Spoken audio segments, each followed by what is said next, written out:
जी सब लोगों को नमस्कार। मैं अतुल आनंद आज लाइव आया हूँ अपने पेज पे। आज लाइव मतलब सबसे पहले देखिए खुशी की बात है कि 59 भारत में जो 59 है फ़िलहाल जो है मोदी जी ने बंद करवा दिए हैं। उनका दिल से शुक्रिया इस तरह का कदम उठाने के लिए, और उम्मीद जताएंगे कि और आगे जो हैं बहुत सारे ऐसे ऐप हैं, जो जोमेटो है, स्विगी है और बहुत सारे ऐसे ऐप हैं, उन पे भी मोदी जी का ध्यान जाए। ओप्पो है, वीवो है, बहुत सारे ऐसे ऐप हैं जिन पे मोदी जी का ध्यान जाए। उम्मीद है जाएगा, बहुत खुशी की बात है। अब देखिए, बदला डंडे लड़ाइयाँ इससे नहीं लिया जाता है। बदला जो है ना, सुनैना मिश्रा जय हो, रोशन कुमार झा शंकर नमस्कार प्रणाम भाई जी। यहाँ के सुनैना मिश्रा चाची गोर लागी छी। तो एक्चुअली ये बहुत बड़ा कदम है, बहुत बड़ा कदम इसलिए है ताकि बहुत खुशी की बात है कि इस तरह से हम किसी को सबक सिखा सकते हैं, ये अच्छी बात है। लेकिन हम मोदी जी से एक अपील करेंगे, हम इस सरकार से एक अपील करेंगे कि अभी जो कुछ ऐसे ऐप हैं, ओप्पो, वीवो, बहुत सारे जोमेटो, स्विगी, हुआई, बहुत सारे ऐसे हैं, उन पे भी ध्यान दिया जाए। और एक देखिए, आज मैं लाइव आया हूँ, लाइव आने का मेरा मकसद है ये, कुमार साजन जी नमस्कार भैया। मेरा आज एक मकसद ये है मेरा कि आज हमारे गांव के, जो मेरा गांव फुलकाई है, वहाँ के एक भाई जी लगेंगे मेरे नौजवान अभिषेक कुमार झा। वो आज बिहार संपर्क क्रांति से दिल्ली जा रहे थे। उनका B1 या B2 में उनका सीट था, लेकिन सीट यानी ट्रेन यार्ड से खुलता है, दरभंगा यार्ड से, और यार्ड से साफ बन के नहीं आता। कितने दुख की बात है कि दरभंगा यार्ड से ट्रेन खुलता है और ट्रेन साफ होके नहीं आता है। उस ट्रेन में इतनी गंदगी, मतलब इतना गंदा मैं बोल नहीं सकता आपको। फ़ोटो है मेरे पास, मैं अपने फेसबुक अकाउंट पे शेयर करूँगा लाइव के बाद, आप देख सकते हैं। मतलब बहुत ज़्यादा गंदगी थी। तो उसके लिए ज़िम्मेदार कौन होगा? उसके लिए ज़िम्मेदार यहाँ के स्टेशन मास्टर होंगे। जाहिर सी बात है, स्टेशन मास्टर को उन्होंने कंप्लेन किया तो उन्होंने क्या बोला कि मैं साफ़ करवाता हूँ, लेकिन उन्होंने वेट किया, ट्रेन के खुलने से 5 मिनट पहले तक सफाई नहीं हुई, तो उन्होंने जाने से मना कर दिया। क्यों? क्योंकि कोरोना के डर से। और जिस में वो गए थे, जिस कोच में थे वो, उसका जो 6 सीट होता है ना, 6 के 6 सीट, 1 सीट सही था, बाकी के 5 सीट गंदे थे। अब बताइए, AC के कोच में इतनी ज़्यादा गंदगी थी कि वो जा नहीं सकी। और इतने दुख की बात है, जब उन्होंने स्टेशन मास्टर को कंप्लेन किया, ट्विटर भी किया, उसके बावजूद भी न उनका मुआवजा मिला, जो उन्होंने टिकट अपना कटाया था, न उनके टिकट का पैसा वापस किया गया, न उनको कोई दूसरा सीट मिला। उनको बस बोला गया कि कुछ देर में साफ़ होता, और साफ़ नहीं हुआ, अन्यथा उनको इस वजह से घर वापस आना पड़ा। अब बताइए कितनी बड़ी लापरवाही है, इसका खामियाजा कौन भुगतेगा? क्या स्टेशन मास्टर की गलती नहीं है? पूरी गलती है। अगर यही चीज़ मान लीजिए कहीं से ट्रेन चल के आती, अगर ऐसा हाल होता तो चलिए हम मानते हैं कि यात्री ने कर दिया है। ट्रेन यार्ड से, दरभंगा यार्ड से खुलती है, ज़रा गौर से सुनिएगा मेरी बातों को, ज़रा समझिएगा, और आप लोग भी थोड़ा सतर्क रहिएगा, सतर्क रहने का समय है। ट्रेन दरभंगा यार्ड से अगर खुलती है और बताइए उसके बाद यात्री को इस तरह की परेशानी होता है, इसका मतलब यार्ड में कोई सफाई नहीं है। जो इतने वार्ड बॉय हैं, जो यार्ड बॉय हैं, कोई सफाई नहीं, स्टेशन मास्टर का कोई ध्यान नहीं, स्टेशन मास्टर का कोई वर्क नहीं। और जब उन्होंने कंप्लेन किया तो कंप्लेन पे भी कोई ध्यान नहीं इनका। कितने दुख की बात है। तो मैं इस पर आवाज़ उठाऊंगा, मैं जाहिर सी बात इसके लिए आवाज़ उठाऊंगा। उनका नुकसान हुआ है, 3000 रुपये का टिकट था, 2800 कुछ रुपये का टिकट था। सबसे बड़ा नुकसान मान लीजिए, अगर मान लीजिए इंसान बहुत ज़्यादा मजबूरी में हो तो इंसान के साथ क्या होगा, इसको हम एक हादसा ही कहेंगे, बहुत बड़ा हादसा कहेंगे। बताइए, ये सोचने वाली बात है, ये है। अब इस पर आप लोगों को काम करना है। हम सभी लोगों से एक अपील कर रहे हैं कि ये देखिए, ये हमारा अधिकार है कि हमें आवाज़ उठाना चाहिए, और हम अगर अपने अधिकार के लिए आवाज़ नहीं उठाएंगे तो सबसे बड़े बेवकूफ़ हम होंगे। तो हमें आवाज़ उठाना चाहिए। देखिए, ये हमें बहुत बुरा लगा, इसीलिए हम लाइव आ गए।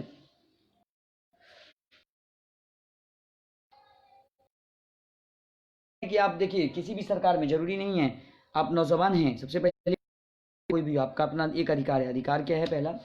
पहला अधिकार हमने आपको बताया कि आप कहीं भी हैं, सबसे पहले अपने आप को सेफ्टी बनाइए, सबसे पहला अधिकार है।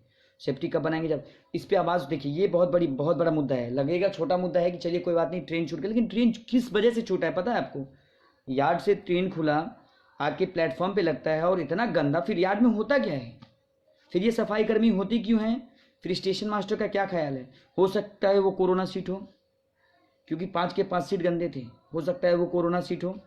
फिर इसका जिम्मेदार कौन?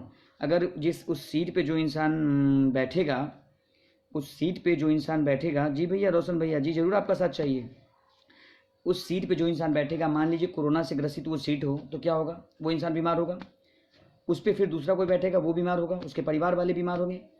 जहाँ हम स्वच्छ भारत और स्वच्छ देश और स्वच्छ बिहार और स्वच्छ राज्य और स्वच्छ शहर और स्वच्छ गांव की बात करते हैं, वहाँ पे इतने बड़े स्टेशन पे इतनी ज़्यादा गंदगी, इतने बड़े स्टेशन पे इतनी ज़्यादा गंदगी, इसका जिम्मेदार कौन होगा? आप मेरे को ये बताइए, इसका जिम्मेदार कौन होगा? देखिए बहुत सारे ऐसे मुद्दे हैं, हम इसको ग्रामीण मुद्दे से नहीं ले सकते हैं। हम सबसे पहले क्या बोले हैं आपको कि हम देखिए इस चीज़ पर हम एक्शन लेने वाले हैं, हमें आप सबका सपोर्ट चाहिए। मैं आज लाइव इसीलिए आया हूँ कि हमें आप सभी का इस बार साथ चाहिए। ये एक नहीं तीसरा केस ऐसा आया है, इससे पहले कुछ दिन पहले दरभंगा स्टेशन पे केस आया था कि ऐसे ही ट्रेन बिहार संपर्क क्रांति अभी कुछ दिन पहले ट्रेन स्टेशन से खुलने वाला था, तो वहाँ पे पूरी एक बोगी गंदी थी, S11 जो पूरी एक बोगी गंदी थी। फिर ट्रेन खुलने का समय हुआ था, उस ट्रेन को ऐसी गंदी में लोगों को बिठाया गया और उसके बाद उसको समस्तीपुर में जाके शायद धुला या ना धुला, लेकिन ऐसा केस हुआ था। बताइए, उसका जो है ना, उसका भी आंखों देखा मैंने देखा था। अब बताइए कि हम लोग फिर करते क्या हैं, फिर हमारा अधिकार क्या है, फिर किस बात के आप स्टेशन मास्टर हैं, किस बात की सफाई, हम कैसे अपने आप को फिर सेफ्टी माने कि हम जिस शहर में रहते हैं, जिस गांव में रहते हैं, जिस जगह पे रहते हैं, वहाँ कोई सेफ्टी नहीं है, वहाँ के लोग सेफ्टी नहीं है, वहाँ के अधिकारी सेफ्टी नहीं रखते हैं उस चीज़ को, तो हम अपने आप को कैसे सेफ्टी माने? और कैसे हम बोल दें कि हम स्वच्छ भारत और शहर में रहते हैं, स्वच्छ जिला है हमारा, कैसे मान लें? रेल कितना बड़ा है, रेल प्रबंधन कितना बड़ा है हमारा, बताइए। तो अभी समय आ गया है इन सब चीज़ों पे ध्यान देने का, इन सब चीज़ों पे ध्यान देने का समय आ गया है।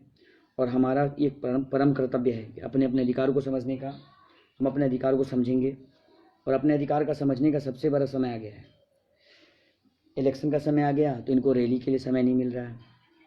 यहीं कोरोना था तो इन नेताओं मंत्रियों के पास कोई समय नहीं था, क्योंकि डर था इनको कोरोना ना लग जाए, क्योंकि कोरोना थोड़ी पहचानता, गरीब अमीर थोड़ी पहचानता कोरोना।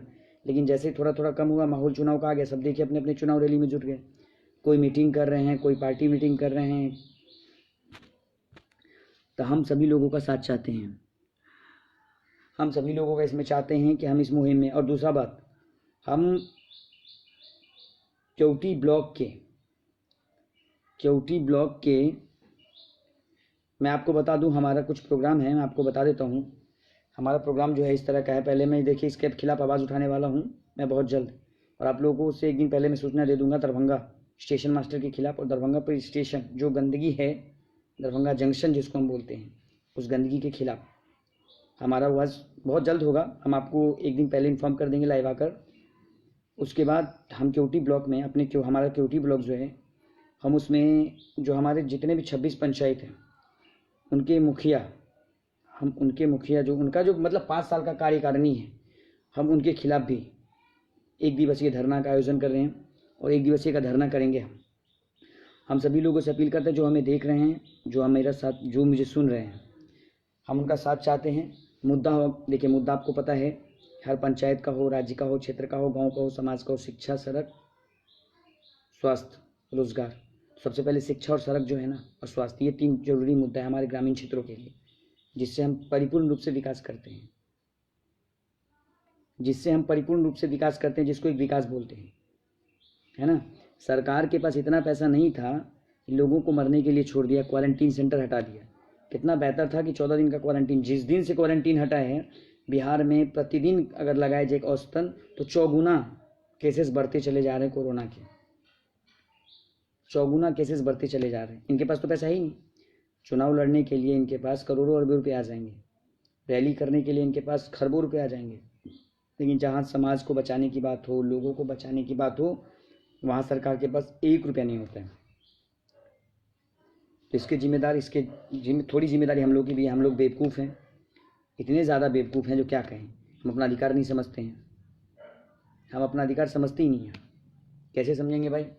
हमें तो आदत है पीछे पीछे लोगों के जाने की, तो हम कैसे अपना अधिकार समझेंगे?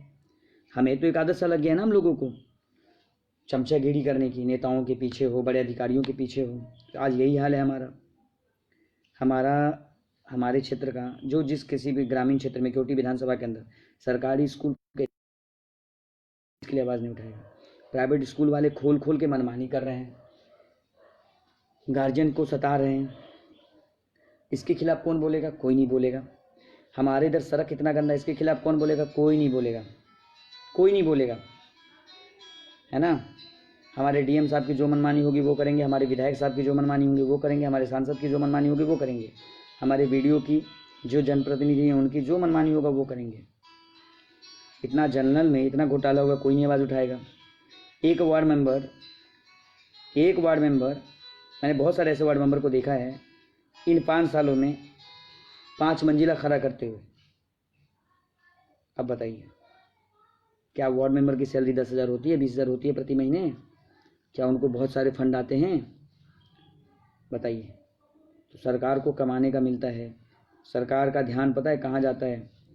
ये अर्थव्यवस्था नहीं, लिक्विड अर्थव्यवस्था हो चुका है ये। कैसे? आप दारू बेच करके या दारू को चला करके कहते हैं कि हमारा अर्थव्यवस्था सुधार रहे हैं। कभी कभार फिर आप पेट्रोल डीजल को बराबर, उसका दाम बराबर उसको बढ़ा करके कह रहे हैं। आप गैस के दाम में बढ़ोतरी करके कह रहे हैं कि हम अर्थव्यवस्था सुधार रहे हैं। भाई हमें समझ में नहीं आता है कि भारत ही एक ऐसा देश है जहाँ सबसे ज़्यादा महंगा पेट्रोल डीजल है। बताइए क्यों? कितने दुख की बात है कि हम ऐसे देश में रहते हैं और बात हम विकास की करते हैं, बात हम स्वच्छता की करते हैं, और हम खुद ही स्वच्छ नहीं हैं, खुद ही साफ नहीं हैं, और हम ज्ञान दूसरों को देते हैं। हमें ना ऐसी सरकार चाहिए, देखिए हमें ना ऐसी सरकार चाहिए और ना हमें ऐसे लोग। सबसे पहले देखिए, मैं आम लोगों की बात कर रहा हूँ। सबसे पहले आप अपनी सोच को जगाइए। मैं उन आम लोगों की बात कर रहा हूँ जो आम लोगों का सोचना, जिनका जमीर मर चुका है, मैं उनकी बात कर रहा हूँ। पहले आप अपनी सोच को जगाइए। आज एक पुष्पम प्रिया चौधरी, आप जानते होंगे, बहुत नाम फेमस, प्लूरल्स, CEO प्लूरल्स। आज वो बहुत सारे ऐसे, देखिए कितना अच्छा काम कर रही हैं, बहुत सारे ऐसे।